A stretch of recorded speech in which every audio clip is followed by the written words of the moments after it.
warahmatullahi wabarakatuh. Puji syukur kepada Allah Subhanahu wa taala bahwasanya kita dapat berkumpul di ruangan ini yaitu dalam rangka pertemuan desiminasi menyebarkan pemahaman dan penerapan pengalaman.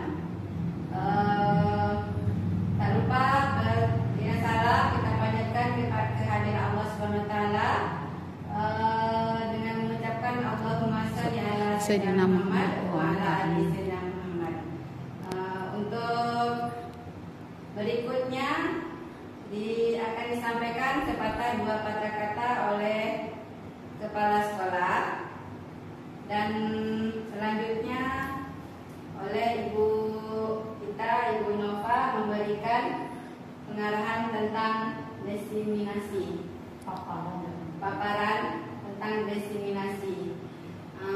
Untuk selanjutnya yang kedua yaitu sepatah kata dari Ibu Kepala Sekolah. Kepada Ibu kami persilakan, Ibu Kasmir Ayu.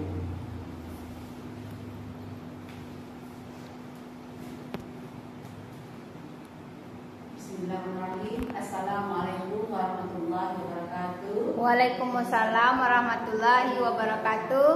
Baiklah Ibu, alhamdulillah bersyukur rangka acara yaitu pemaparan dari guru penggerak kita angkatan 10 yaitu Bapak Wahyu SPD.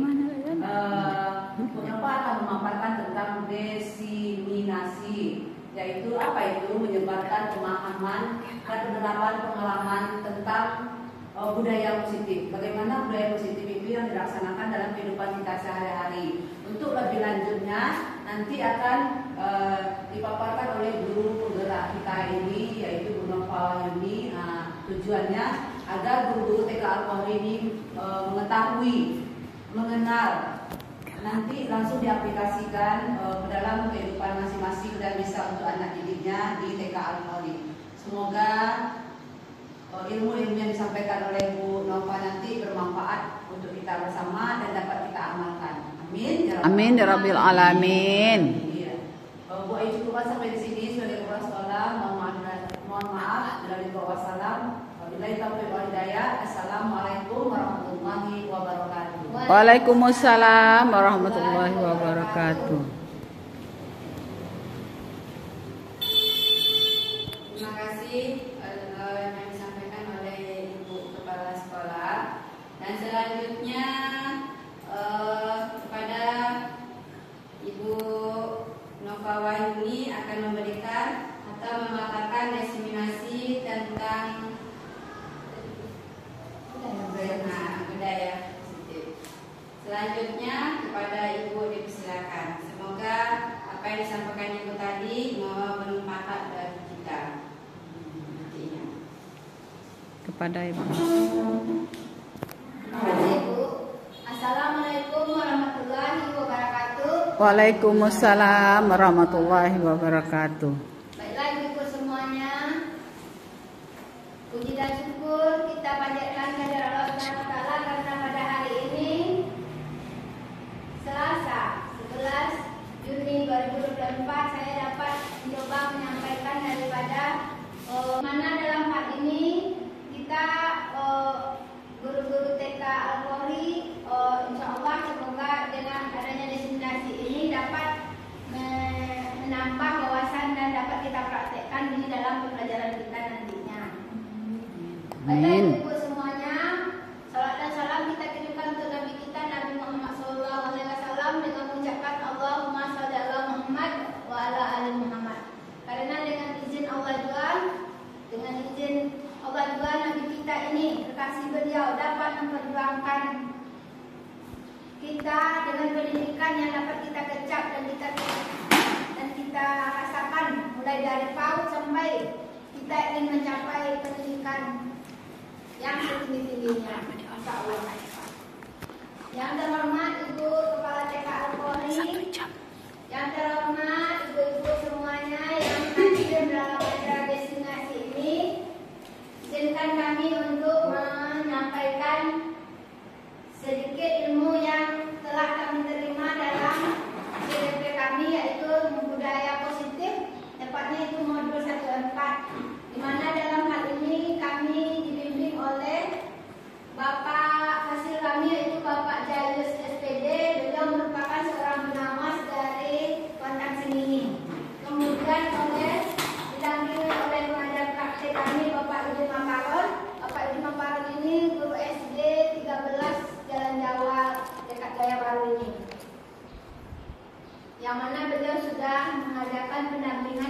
kali dan sekarang kami masuk pada tahap diseminasi atau menyebarkan pemahaman dan menerapkan pengalaman yang telah kami lakukan, baik yang pengalaman kita mengikuti modul 11, 12, 13, 14 maupun yang telah diterapkan di kelas kami sendiri.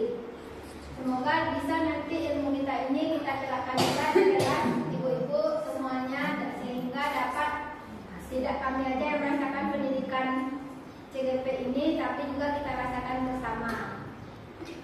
Nah, baiklah ibu, kita akan masuk pada modul 14 tentang budaya positif. Di sini kami akan coba menerangkan budaya positif. Sebagaimana kita tahu, budaya positif itu adalah bagaimana penerapan di lembaga kita sehingga menjadi kebiasaan atau menjadi hal yang biasa, hal-hal yang positif itu. Budaya positif itu adalah sikap, nilai, kepercayaan dan praktik-praktik yang menciptakan lingkungan yang mendukung dan memotivasi orang untuk berkembang dan berkontribusi secara positif. Hal ini dapat dibentuk dalam keluarga, organisasi, tempat kerja atau sekolah. Seorang guru haruslah menerapkan budaya positif karena dengan adanya budaya positif maka akan tercipta suasana yang positif. Hal positif itu akan mudah menular jika dilakukan secara konsisten dan tentunya dilakukan secara berkolaborasi. Jadi diharapkan kita semuanya berkolaborasi sehingga memang tercipta budaya positif di sekolah kita. Karena beragamnya karakter siswa dan guru, kita harus mengetahui konsep-konsep inti budaya positif dalam penerapannya. Konsep-konsep inti dalam budaya positif diantaranya disiplin positif, motivasi perilaku manusia, atau hukuman dan penghargaan, posisi kontrol, restitusi, keyakinan sekolah atau kelas, dan segitiga restitusi. Jadi itu yang akan kita pelajari sebelum masuk pada payung besarnya, yaitu budaya positif. Konsep inti budaya positif yaitu perubahan paradigma positif. Yang kedua, disiplin positif. Yang ketiga, kebutuhan dasar manusia. Yang keempat, motivasi perilaku manusia. Yang kelima, posisi kontrol guru. Yang keenam, keyakinan kelas. Yang ketujuh, segitiga restitusi.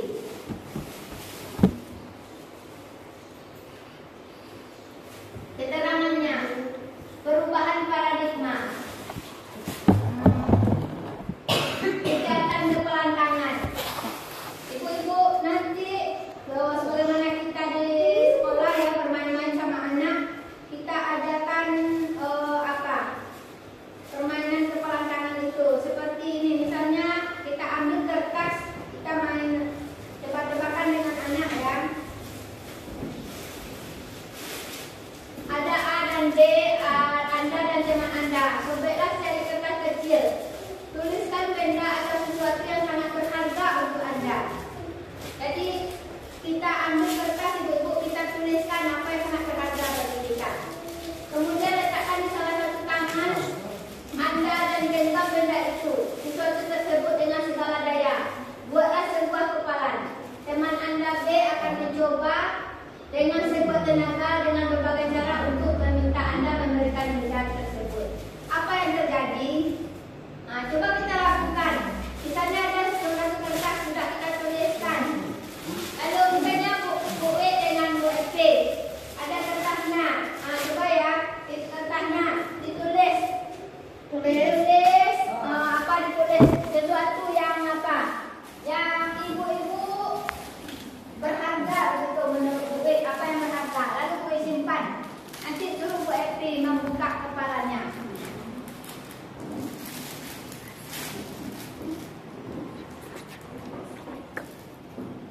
Tulis.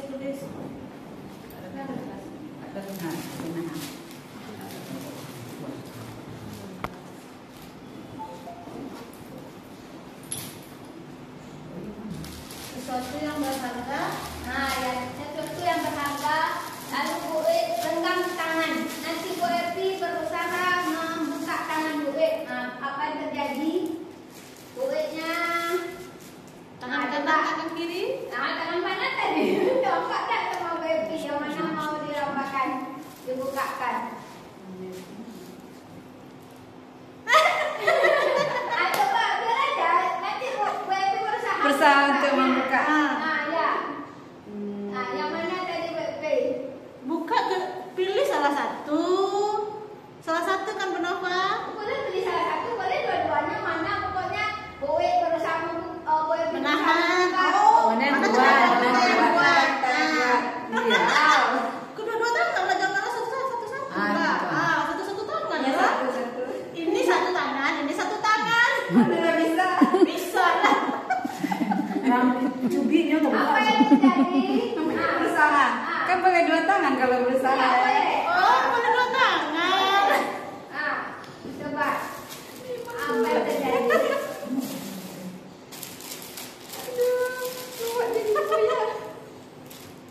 mempertahankannya tentu berharga isinya. Berharga. Sesuatu yang berharga dipertahankan. Bagaimana? Itulah dapat. Itulah ibu ilustrasinya ya, posisi kontrol itu ya. Bagaimana kita bisa mengontrol orang sehingga orang tersebut mengikuti kemauan kita, karena mereka juga tahu apa yang kita simpan itu sesuatu yang berharga. Mereka ingin tahu juga kan. Jadinya mereka berusaha. Itu kita bagaimana posisi kontrol kita untuk murid-murid kita. Jadi kita untuk murid-murid kita akan lakukan posisi kontrol. Ada miskonsepsi atau kesalahan konsep daripada teori kontrol ini. Ini kita lihat gambar nomor 1 ya, ibu. Gambar nomor 1 yaitu nampak bapak ini dia ilusi guru mengontrol murid. Bagaimana itu diceritakan? Gambar nomor 1, guru-guru mengontrol murid. Bagaimana? Dengan bagaimana gurunya mengontrol murid? Coba Bu lihat gambar nomor 1. Bagaimana gurunya mengontrol muridnya? Pakai apa dia, Bu? Pakai penggaris. Pakai penggaris. Agar anaknya belajar. Jadi dia beranggapan bahwa dengan dia marah atau dengan dia mengancam pakai penggaris itu anak-anak bisa belajar gitu ya. Lalu kita lihat lagi gambar yang kedua yang tadi kita anggap dulu. Bagaimana posisi kontrolnya? Dengan Ilusi bahwa kritik dan membuat rasa bersalah mampu menguatkan karakter. Nampak bapaknya marah sama anaknya ya. Itu posisi kontrolnya dengan emosi ya kan. Yang ketiga ada gambar di tengah. Bagaimana kasih sayang. ya, ilusi bahwa semua penguatan positif, efektif dan bermanfaat. Dikasihnya anaknya hadiah, dianggapnya dengan hadiah tersebut dapat menjadi mengontrol anaknya biar rajin atau biar bagaimana biar mengikuti apa kemauan orang tua ya. Yang keempat, bagaimana Bu ilustrasinya? Dengan bentakan. Ya, ilusi Bentak dan bahwa orang dewasa teriakan. berhak memaksa. Jadi mereka marah saja kerjanya sama anak. Itu posisi kontrol yang salah, yang tidak pada tempatnya, karena kita salah menganggap posisi kontrol kita memang harus menekan ya Bu. Sebenarnya itu bagaimana seseorang bisa berubah dari paradigma stimulus ke respon kepada pendekatan teori kontrol. Menurut Stephen R. Covey, prinsip Centered Leadership tahun 1991 mengatakan bahwa bila kita ingin membuat kemajuan perlahan, sedikit-sedikit ubahlah sikap atau perilaku Anda. Namun, bila kita ingin memperbaiki cara utama kita, maka kita perlu mengubah kerangka acuan kita. Ubahlah bagaimana Anda melihat dunia, bagaimana Anda berpikir tentang manusia, ubahlah paradigma Anda. Skema pemahaman dan penjelasan aspek-aspek tertentu tentang realitas.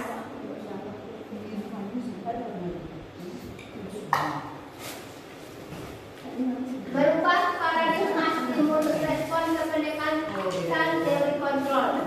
Ini untuk tabelnya ya, stimulus respon dan teori kontrolnya. Stimulus responnya yang pertama itu realitas kebutuhan kita sama. Teori kontrolnya realitas kebutuhan kita berbeda. Yang kedua, semua orang melihat hal yang sama. Yang ketiga, teori kontrolnya setiap orang memiliki gambaran berbeda. Stimulus respon yang ketiga yaitu kita mencoba mengubah orang agar berpandangan sama dengan kita. Teori kontrolnya kita berusaha memahami pandangan orang lain tentang dunia. Yang keempat, perilaku untuk dilihat sebagai suatu kesalahan. Teori kontrol, semua perilaku memiliki tujuan. Stimulus respon yang kelima, orang lain bisa mengontrol saya. Teori kontrolnya, hanya Anda yang bisa mengontrol diri Anda. Yang keenam, saya bisa mengontrol orang lain. Teori kontrolnya, Anda tidak bisa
intrinsik yang berasal dari dirinya. Bagaimana kita memupuknya? Tentu itu dipupuk bekerjasama dengan orang tua dan seluruh yang ada yang terlibat pada pendidikan anak tersebut, lingkungannya, guru-guru, dan kesepakatan bersama ya Bu. Jangan kita sampai memberi hadiah, tetapi akhirnya anak-anak kalau tidak ada hadiah tidak mengikut lagi disiplinnya ya. Jadi memberi hadiah mungkin boleh, tapi itu tahap awal ya Bu. Nah, di tahap selanjutnya kita berusaha timbulkan itu sudah merupakan suatu hal yang mereka inginkan agar mereka bisa jadi positif untuk kedepannya dengan pemikiran mereka sendiri atau dengan sudah keputusan dari diri mereka sendiri. Nah, budaya positif ini tidak terlepas juga dari 5 kebutuhan dasar manusia. Ada 5 kebutuhan dasar manusia yaitu 1. Kebutuhan untuk bertahan hidup, 2. Kebutuhan kasih sayang dan rasa diterima, 3. Kebutuhan akan kesenangan, 4. Kebutuhan akan kebebasan, 5. Kebutuhan akan penguasaan. 5 kebutuhan dasar manusia inilah yang membuat mereka dapat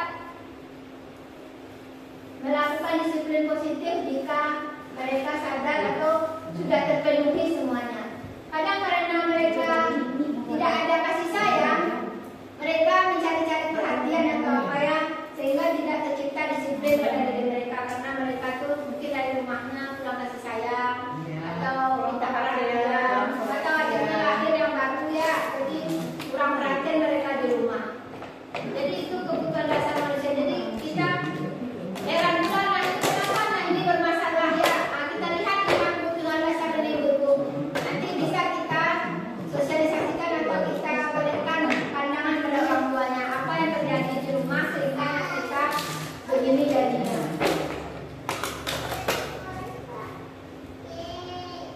5 kebutuhan dasar manusia ini mendasari setiap perilaku manusia. Setiap manusia akan berusaha untuk memenuhi kelima kebutuhan dasar mereka, baik itu dengan cara-cara yang baik atau positif, maupun dengan cara-cara melanggar aturan atau melanggar nilai-nilai kebajikan. Referensi modul 1.4, posisi kontrol guru. Jadi di modul 1.4 ini bentuk kami ada menyelesaikan kasus-kasusnya itu ada 4 buah ya. Nanti ada dari kasus itu dapat kita karena ada posisi guru itu sebagai penghukum. Adanya peraturan menggunakan hukuman verbal maupun fisik dan menghasilkan murid yang marah dan dendam. Contohnya seorang siswa tidak mengerjakan PR, kemudian dihadik, ditunjuk-tunjuk, bahkan diberi hukuman fisik. Posisi penghukum tidak memberikan motivasi secara intrinsik bagi peserta didik, justru menimbulkan rasa dendam dan rasa diri. Yang kedua, posisi pemberi rasa bersalah. Orang yang suka memberi rasa bersalah ini itu ciri-cirinya yaitu bersuara lembut, namun membuat murid merasa tidak nyaman, bersalah atau rendah diri. Murid akan merasa menjadi orang yang gagal karena telah mengecewakan gurunya. Contoh, seorang siswa tidak mengerjakan PR, guru menegur dengan mengungkapkan rasa kecewa dan sedih karena siswa tersebut tidak mengerjakan PR. Posisi ini tidak memberi motivasi secara intrinsik, malah justru menimbulkan rasa rendah diri dan sakit hati pada anak didik. Yang ketiga lagi, posisi sebagai teman. Mungkin kita seringnya dulu sebagai guru, kami teman aja sama murid kami yang perasaan.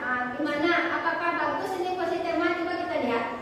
Pada posisi sebagai teman, guru bertindak menjadi teman bagi peserta didik. Guru berusaha mengontrol layaknya teman. Contoh, seorang siswa yang datang terlambat, guru menanyakan, "Mengapa terlambat?" Tanpa menghardik, kemudian meminta agar tidak datang terlambat lagi. Posisi ini juga dianggap lemah dan tidak menimbulkan motivasi intrinsik. Jika suatu saat siswa melakukan kesalahan, kemudian guru menegur dengan lebih keras, maka akan menimbulkan ketidaknyamanan bagi siswa tersebut. Posisi sebagai teman juga membuat siswa menjadi kurang mandiri. Dia akan beranggapan bahwa setiap kesalahan atau kekurangan halaman akan dibantu oleh guru. Yang keempat, posisi sebagai pemantau.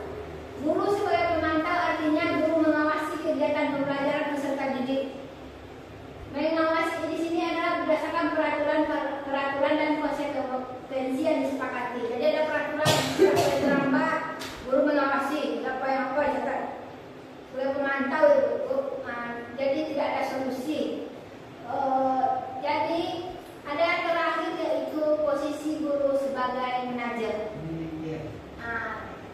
Posisi manajer adalah posisi kontrol yang dapat menimbulkan motivasi intrinsik pada anak dalam menerapkan budaya positif, karena akan menghasilkan anak yang bertanggung jawab dan solutif. Contohnya, seorang siswa lupa mengerjakan PR, guru menanyakan mengapa lupa. Selain menanyakan alasan, guru juga mengajak berdiskusi. Siswa menemukan cara supaya tidak lupa serta menyelesaikan apa yang menjadi tanggung jawabnya. Misalnya di sini guru itu setelah mengajak anak bercakap lalu menanyakan di rumah siapa yang membimbing PR-nya, siapa yang bisa membimbing mengingatkan di rumah untuk membuat PR. Jadi nanti kita bersama dengan orang tua bahwa anak ini tidak bisa buat PR karena dia sering lupa atau karena bukunya tak ada. Nanti kita berkolaborasi sehingga masalah itu terpecahkan. Atau kalau anak itu memang tak bisa mengerjakan, ya terpaksa guru harus mengajarkan pemberian remedial di sekolah ya. Jadi memang diselesaikan masalah itu sampai ke akar-akarnya sehingga anak itu tidak membawa masalah itu menjadi berlarut-larut lagi. Jadi dikelola, manajer kan itu pandai mengelola itu Bu. Jadi tidak hanya sekedar ditanya tapi tidak ada solusi. Kemudian inilah tabel-tabel posisi kontrol. Posisi kontrol itu yang identitas ada motivasinya ini ya Bu, 1, 2, 3, 4, 5, 6. Kemudian ada identitas gagalnya. Yang penghukum, pembuat orang merasa bersalah itu kontrol dari luar, menghindari hukuman. Itu berarti masuk kolomnya penghukum dan pembuat orang merasa bersalah.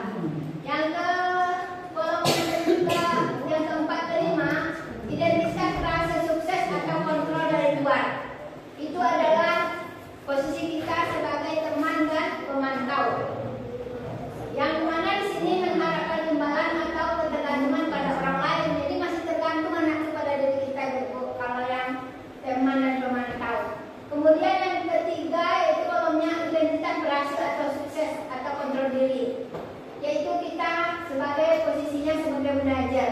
Di sini kita kembalikan anak itu agar bisa dia menghargai diri sendiri, karena jika dia berbuat demikian yang akan merugi diri mereka sendiri. Bagaimana cara kita menyembuhkan motivasi dari dalam dirinya, tetapi dengan tidak emosi atau dengan mencarikan solusinya. Jadi ini ada tabelnya Ibu.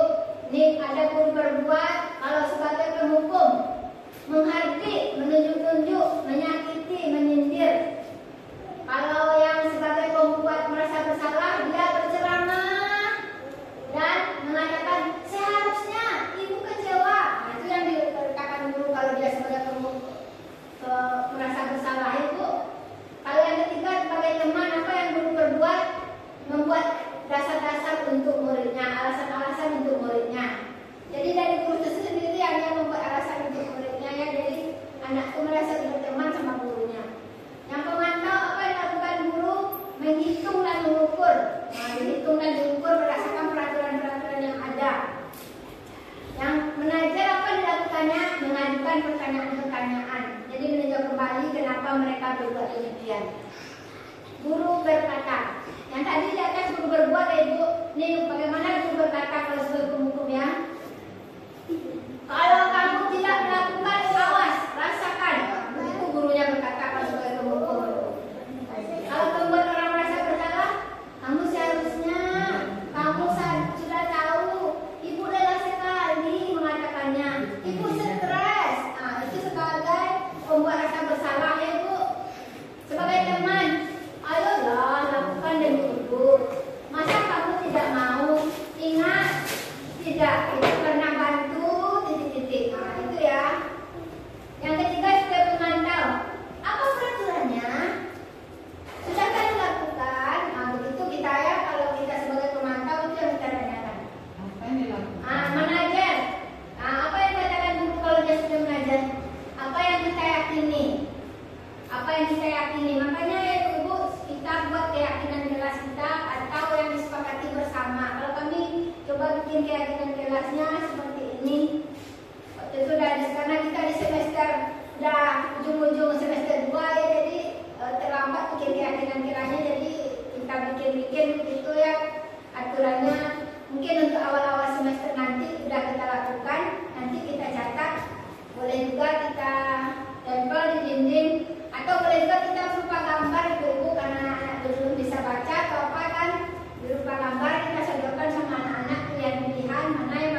dengan anak TK. Kalau anak TK kan bagusnya kita kasih gambar-gambar mana yang dipilih, jadi berupa permainan juga ya. Kalau ini enggak, kami tuliskan aja di papan tulis apa bagusnya. Boleh kita lari di kelas? Tidak, dia tidak lari di kelas. Nanti baru kita bikinkan kalimat positifnya. Guru berkata kalau sebagai menajer, apa yang kita yakini, apa yang bisa kau kerjakan untuk memperbaiki masalah ini. Jadi kita kembalikan sama anak, apa yang bisa dilakukannya untuk memperbaiki masalahnya. Kemudian hasilnya ibu-ibu yang akan kita peroleh setelah kita melakukan. Ini berdasarkan apa ya Bu? Berdasarkan daripada penelitian ahli. Kalau sebagai penghukum hasilnya anak itu akan memberontak, menyalahkan orang lain, berbohong. Itu hasilnya kalau kita sebagai penghukum melakukan kontrol kita.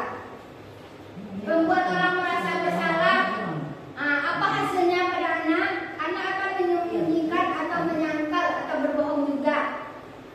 Oleh sebagai teman, apa hasilnya jadinya? Anak ketergantungan pada kita ya. Yang sebagai pemantau menyesuaikan diri bila diawasi, tapi kalau tidak diawasi, alhamdulillah dia melanggar peraturan. Kalau sebagai penajar menguatkan pribadi, itu hasilnya ibu karena sudah kita buat keyakinan jelas, jadi akhirnya kita berikan pertanyaan yang tidak memojokkan dia, jadi akan menguatkan pribadinya sendiri. Apa kaitannya dengan dunia berkualitas? Kalau penghukum kaitannya dengan dunia berkualitas, murid-murid meletakkan guru di luar dunia berkualitas. Jadi kalau ada bagaimana ya impian mereka soal dunia ini yang baik itu ya, karena guru ini suka menghukum kita di luar daripada impiannya itu. Kalau sebagai pembuat orang merasa bersalah, murid meletakkan guru di dalam dunia berkualitas. Ada juga di dalam dunia berkualitas diletakkannya guru oleh murid. Yang teman, murid meletakkan guru di sebagai orang yang sangat penting di dunia berkualitas. Jadi sebagai teman itu ya karena dia tergantung sama kita ya, jadi kita sangat penting sekali baginya. Sebagai pemantau, murid meletakkan guru peraturan dan hukum di dunia berkualitas.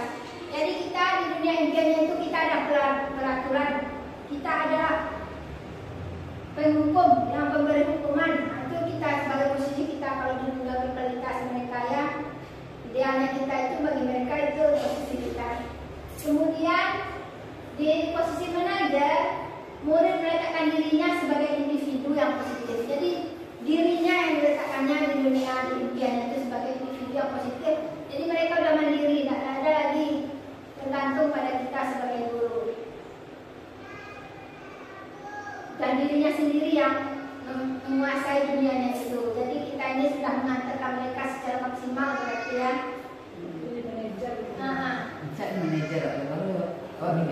Motivasi ini murid berkata. Ya lanjut kita murid berkata.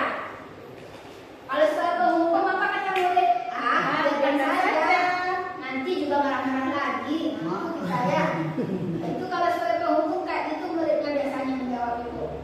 Kalau membuat orang merasa bersalah, maafkan saya. Cepat nanti minta maaf ya. Kalau sebagai teman, saya pikir bapak ibu teman saya.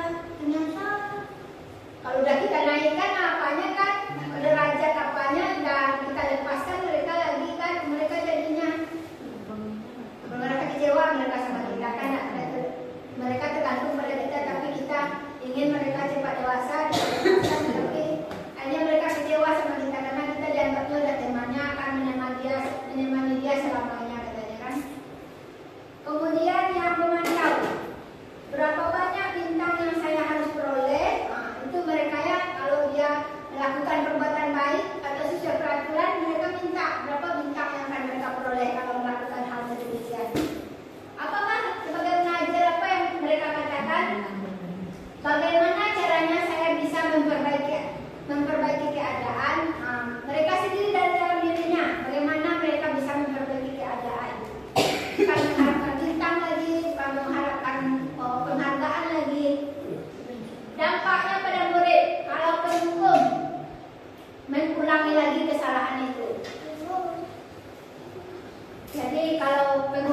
ya, walaupun udah dihukum sama kayak orang masuk penjara ya Bu, walaupun udah masuk penjara nanti diulang lagi ya. Nah, kemudian membuat orang merasa bersalah, anak akan merasa rendah diri.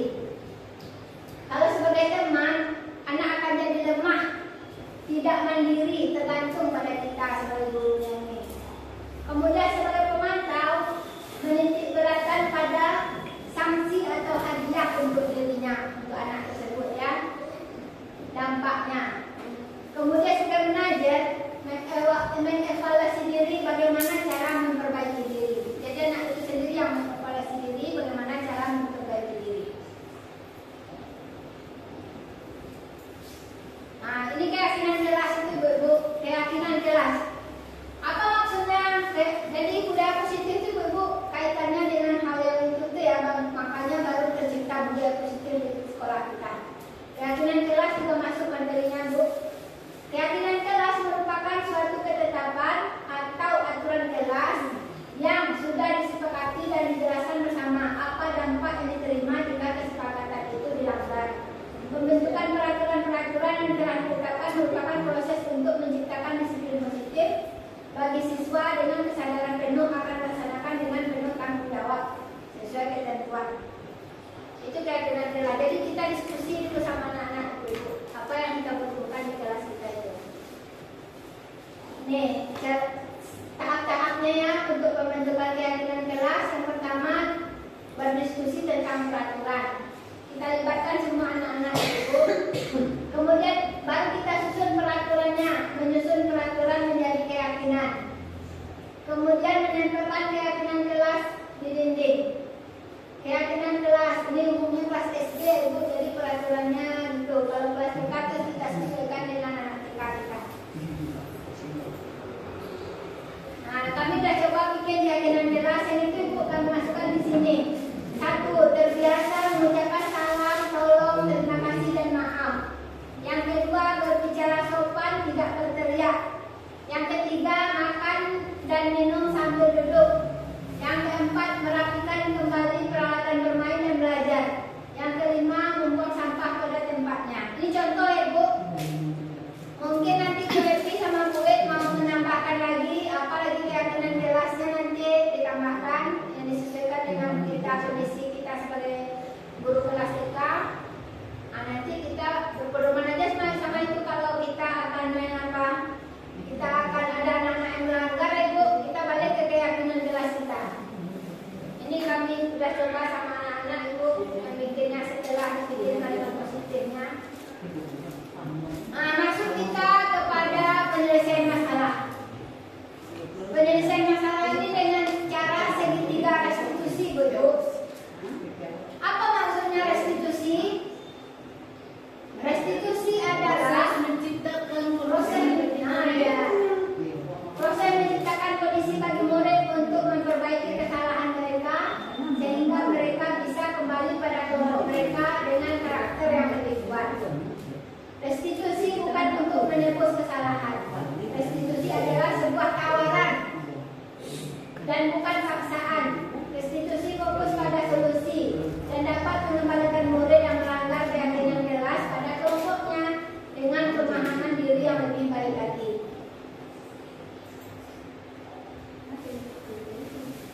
Suatu proses yang dijalankan oleh guru atau orang tua agar dapat menghasilkan murid yang mandiri dan itulah segitiga restitusi ya Ibu. Ya. Proses dialog itu terdiri dari 3 langkah.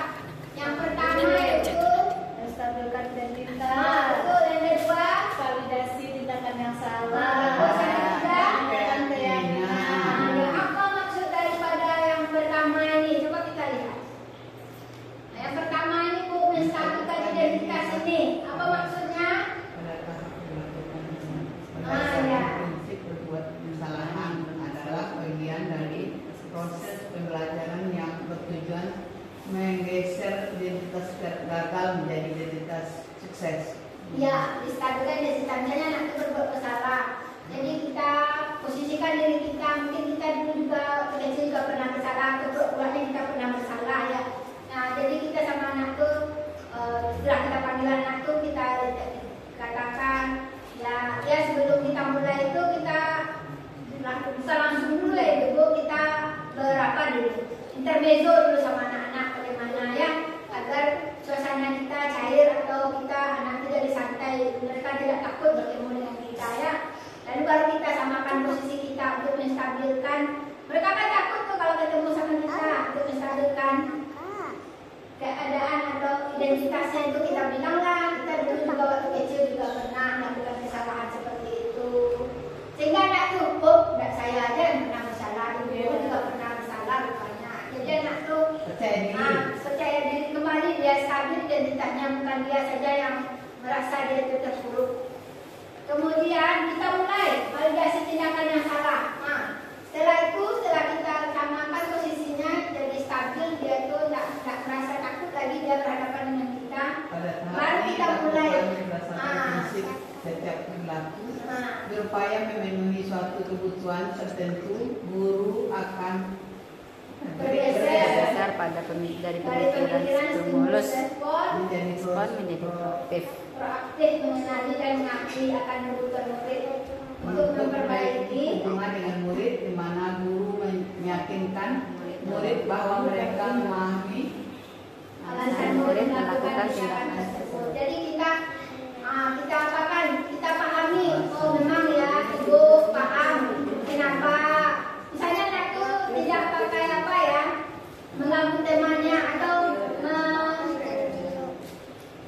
apalah contohnya kita di sekolah. Misalnya anak itu tidak pakai dasi atau tidak lengkap pakaiannya, tidak pakai topi ya, atau tidak pakai waktu kita ada Senin tidak pakai sepatu hitam. Kita mengenali mengakui kebutuhan murid atau kita apain mungkin lupa mereka tadi atau karena terburu-buru, kita cari alasannya sehingga diungkapkannya apa sebenarnya masalahnya. Setelah itu kita lanjut segi tiga, institusi yang ketiga, menanyakan keyakinan. Kita kembali ke keyakinan, jangan kita putus di situ aja, kembali ke keyakinan. Apa peraturan kita sebelumnya, gitu ya. Pada tahapan ini, murid akan diberikan pertanyaan bermakna untuk memunculkan motivasi secara intrinsik sehingga mampu mengaitkan keyakinannya dengan tindakan yang salah. Guru menanyakan keyakinan murid agar mereka sadar akan nilai apa yang mereka langgar dan bagaimana mereka akan memperbaiki masalah tersebut yang telah terjadi. Ajar terakhir tindakannya Ibu, kita tanyakan keyakinan kelas kita kembalikan pada murid bagaimana solusi yang kita ambil. Nanti siapa yang di rumah bisa mengingatkan dia untuk memakai sepatu hitam, atau kalau dia tidak punya sepatu warna hitam bagaimana solusinya gitu.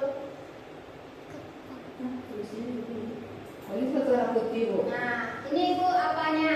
Video kami waktu itu penyelesaian masalah.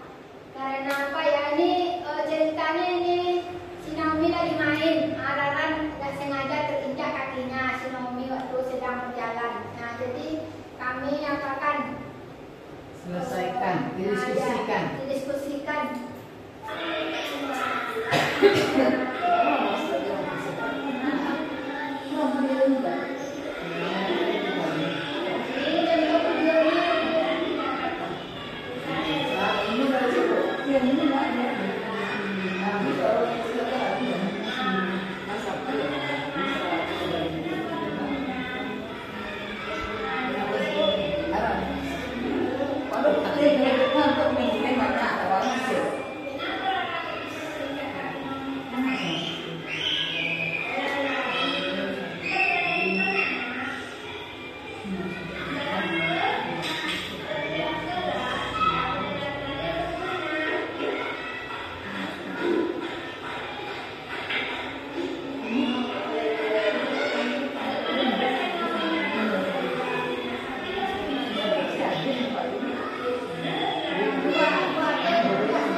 kasus.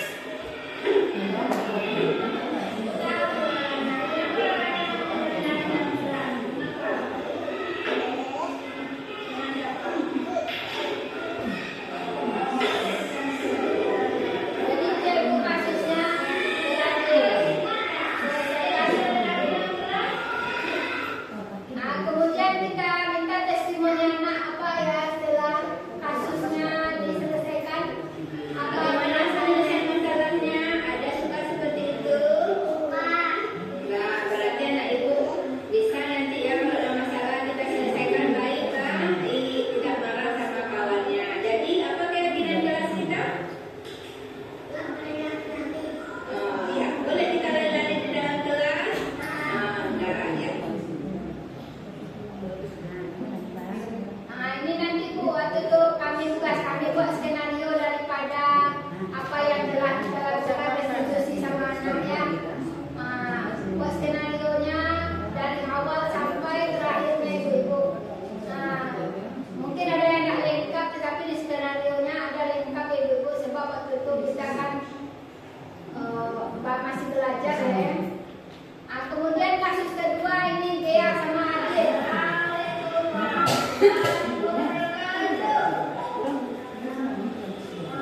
ini bukan jadi bagaimana deh.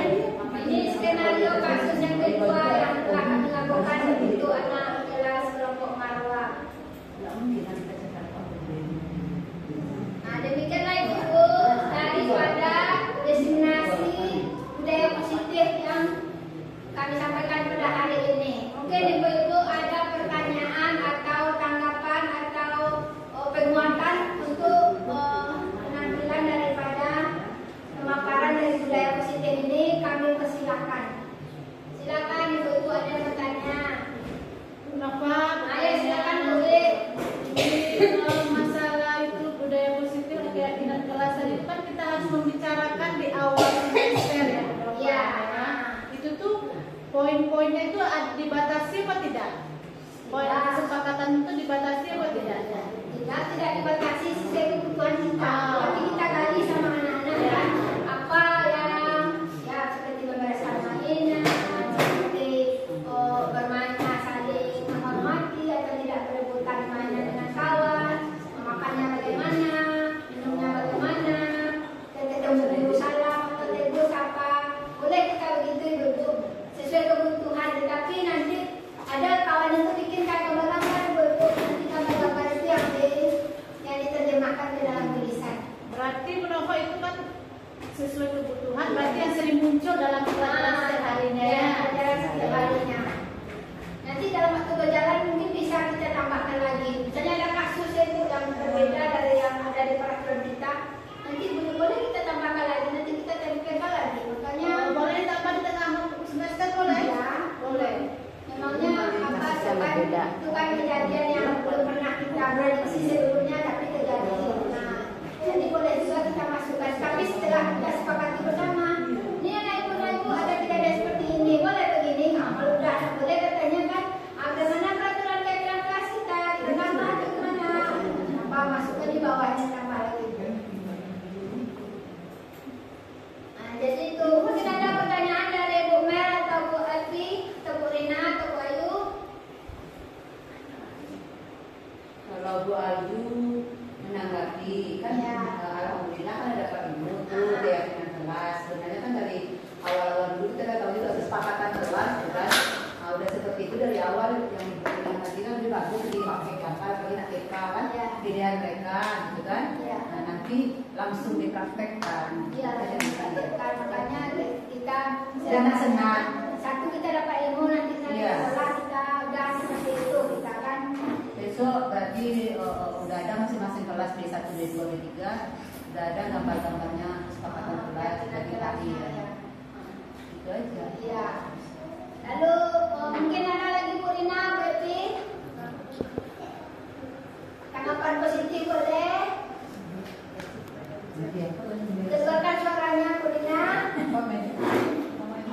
Menova, bertanya santai-santai ya. Itu yang menjadi manajer di kelas itu kayaknya susah menjalankannya. Apalagi kalau anak dari semester 2 ini kan tingkah lakunya tuh sekian tahun saya mengajar di semester 2 ini penghujung tahun pasti kelakuan anak-anak bertambah. Ya jadi yang dulunya anteng semester 1 masuk semester 2 diam, yang ke semester keluar kelakuannya. Itu kayak mana cara menangkap?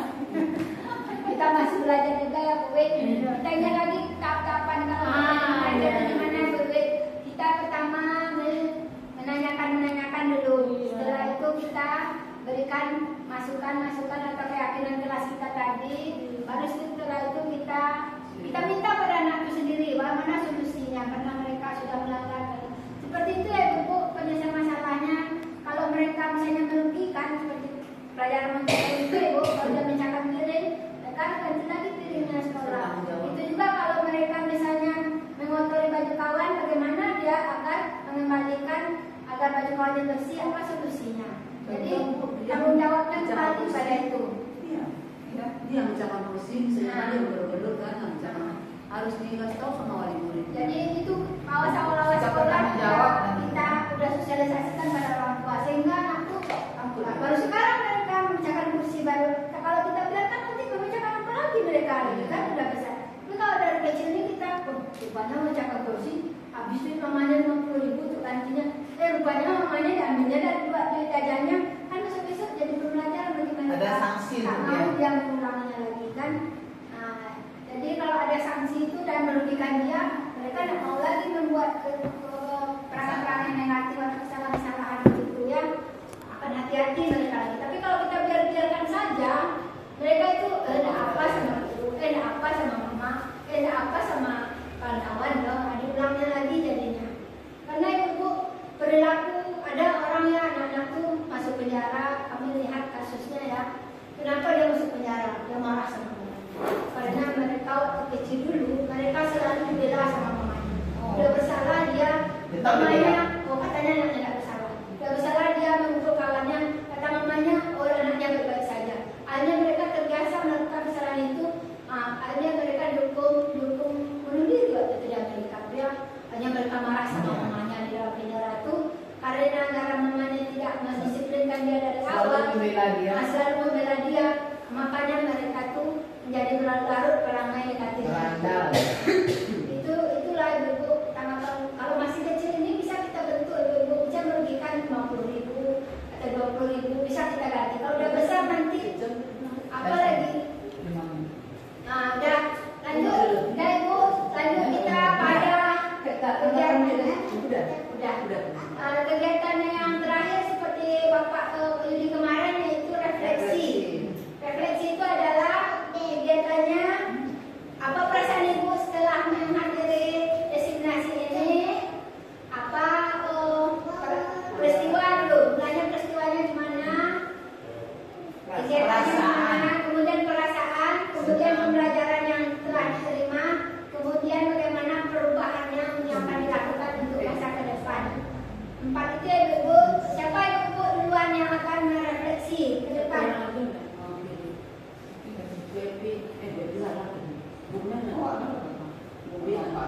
Refleksi Ya. yang beberapa jabatan hari ini alhamdulillah. Ya, ke depan Bu E. Silakan Bu E ke depan.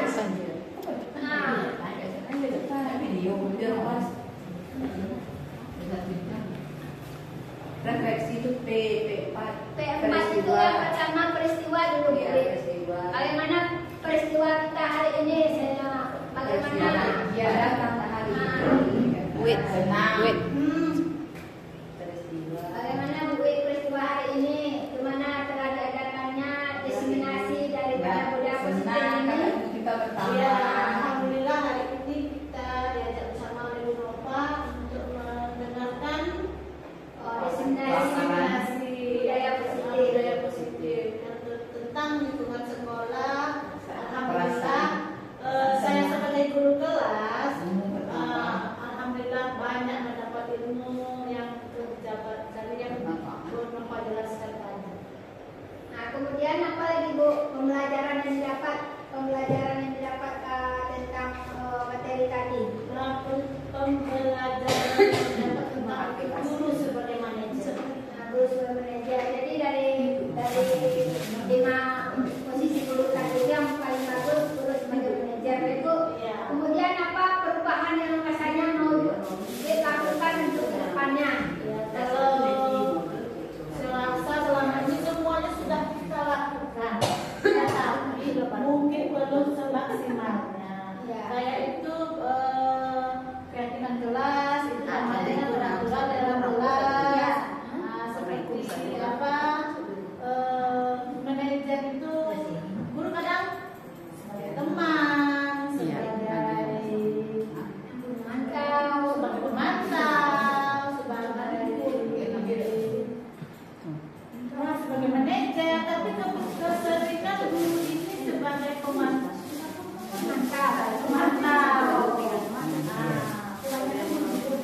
Tapi kalau penghukum enggak ya, kedepannya mungkin untuk kedepannya kita berusaha untuk guru sebagai manajer. Ya. Ya. Terima kasih. Sebagai teman itu bisa juga ya dalam Tapi berlaku. nanti kalau teman kata Bu Nova lemah nanti anak-anak. Iya, tapi kan kita tidak sering memajukan teman. Boleh Bu Nova sebagai teman, Bu, kadang sebagai teman, kadang sebagai pemantau. Boleh sebagai teman, tetapi kita selesaikan tahap-tahap yang dengan aja itu kembali ke keyakinan kelas, lalu kita apa masalahnya,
manajer, agar posisi anak kita itu akan menimbulkan motivasi dalam dirinya, motivasi intrinsik. Sebab kalau posisi-posisi yang lain itu menimbulkan, itu merupakan kontrol dari luar. Mereka takut karena ada hukuman baru mereka kerjakan.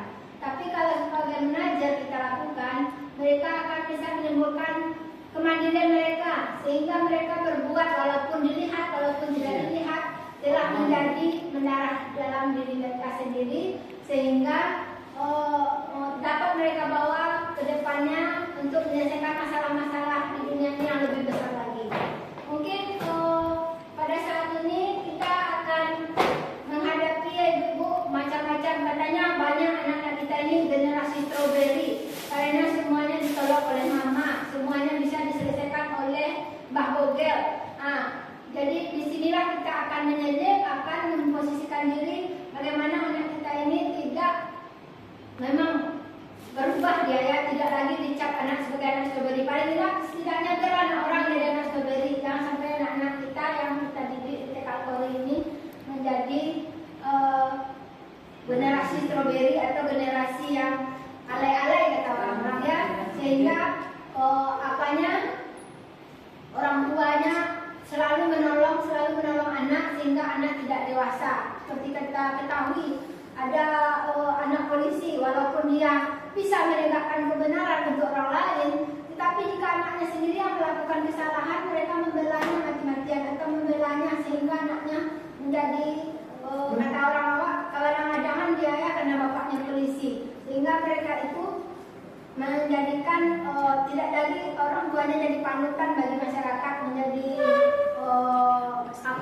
menjadi yang tidak baik baginya orang tuanya. Dia bisa membuat orang mencap orang tidak baik, menangkap orang yang penjahat, tetapi anaknya sendiri mereka manjakan atau mereka ikuti saja kemauannya tanpa mereka luruskan.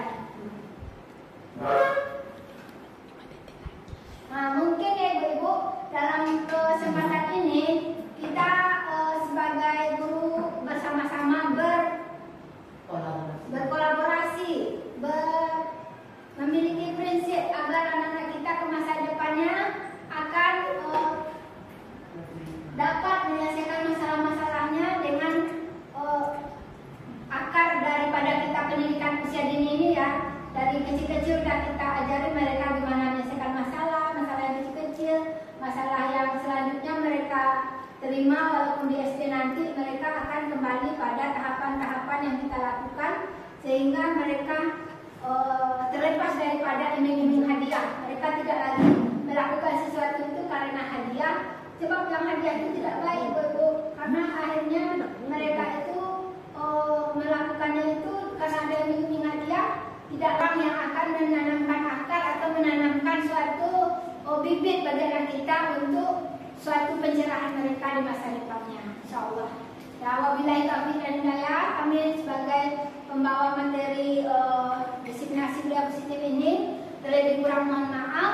Wabillahi taufiq dan hidayah. Assalamualaikum warahmatullahi wabarakatuh. Waalaikumsalam warahmatullahi wabarakatuh.